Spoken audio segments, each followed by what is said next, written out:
Mr. Valentine Part 11, a Miraculous Ladybug Fanfiction. If you have not heard the previous 10 parts of this story, you can find a link to them in the description box below. If you haven't already, make sure you've subscribed and given this video a thumbs up to show your support. What? Cat Noir asked. Busted. Ladybug's Miraculous beeped in her ears, and he'd caught her gazing at him after they took care of the Yakuma. Oof. She tore her eyes away quickly, grateful for the mask hiding her embarrassment. Nothing, she said. I thought you hate liars.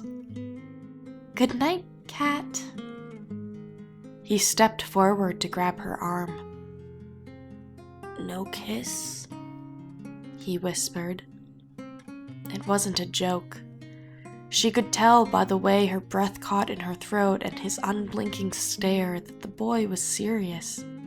It rattled her, so she did the only sensible thing to do. She bopped him on the nose.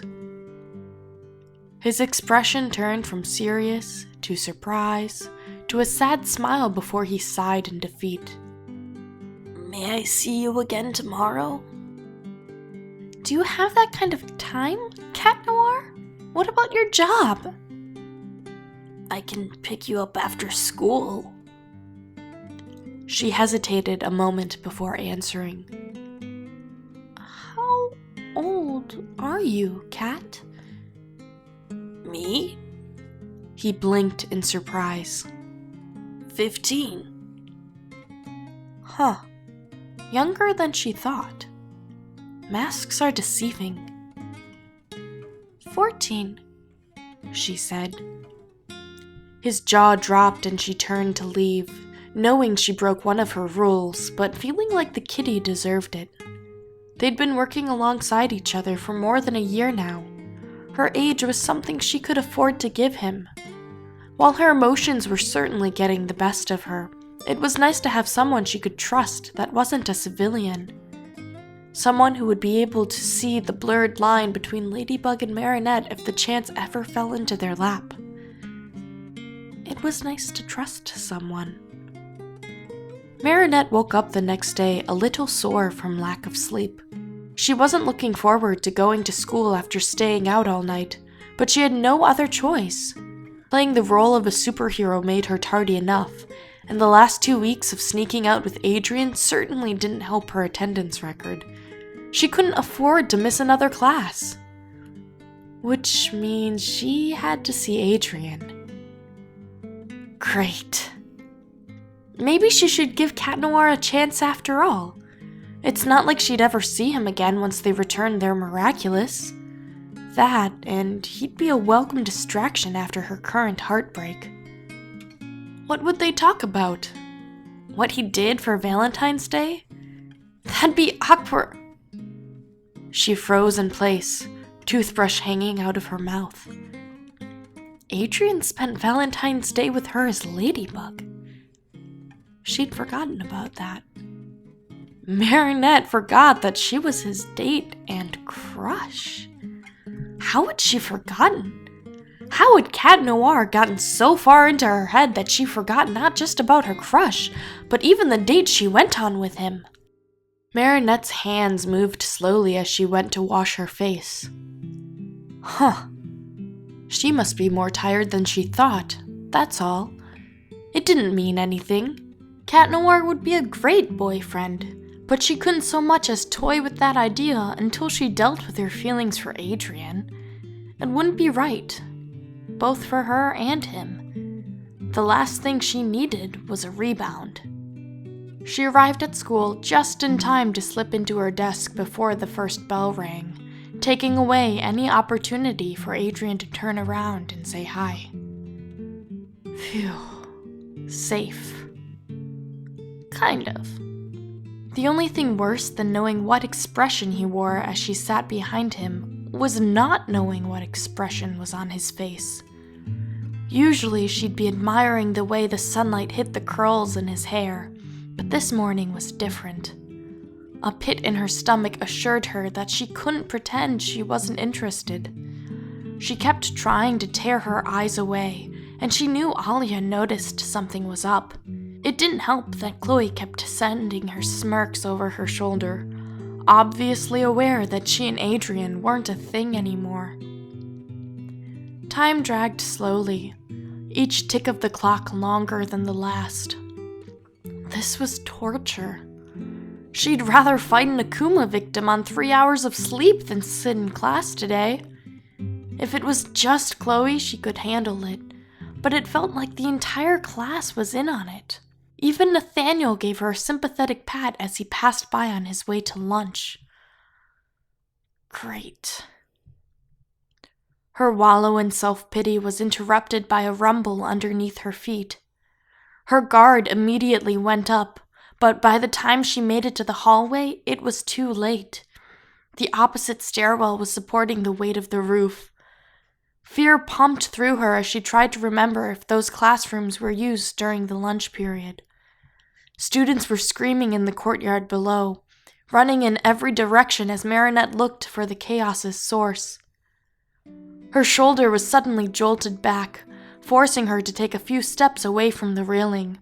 Before she knew what was happening, she was pulled into a corner, the metal of the stairwell falling where she was moments before. She looked up to see Adrien holding her, his face a bit stoic as he looked around. "Are you all right?" he asked. "Yeah," she began. He stepped forward to poke at the metal trapping them in. I think I can get us out. Hold on." Marinette watched as he tried to make an exit, a bit frazzled by what just happened. Adrien may have saved her life, but there was no time to take in the moment. She saw the metal shift as he pulled and stepped out, grabbing his arm and pulling him into the corner with her as more tumbled onto where he had stood. Thanks," Adrien said, surprised. "Likewise," she whispered, realizing they were pressed into the other without room to wiggle. "This is bad." His voice was barely above a whisper. Marinette looked up to see the worry on his face. She had to do something, and soon. Transforming wasn't an option just yet, but if they stayed like this... "Don't worry," she said, a smile painted on her face. "Cat Noir will be here soon. He always is." The same could be said for Ladybug. A knife of guilt stabbed her as another scream attacked her eardrums. She had to move. She had to. I need you to close your eyes. His words caught her off guard. What? He pressed her head to his chest. You're a smart girl, Marinette. I'm sure you'll figure it out, even if you keep your eyes closed. But please, Marinette, please. His voice was soft and low now. Don't open your eyes, no matter what happens. The way his hand cradled her head prevented her from looking up.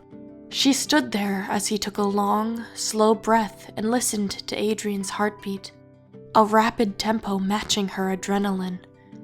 She needed to leave. She needed to transform into Ladybug so she could protect. Claws out. Those words. Although Cat Noir hadn't told her how he transformed, she knew. In an instant, she knew what was happening and closed her eyes. She shouldn't see this. She shouldn't know this. If Marinette just kept her eyes shut, it could be a misunderstanding.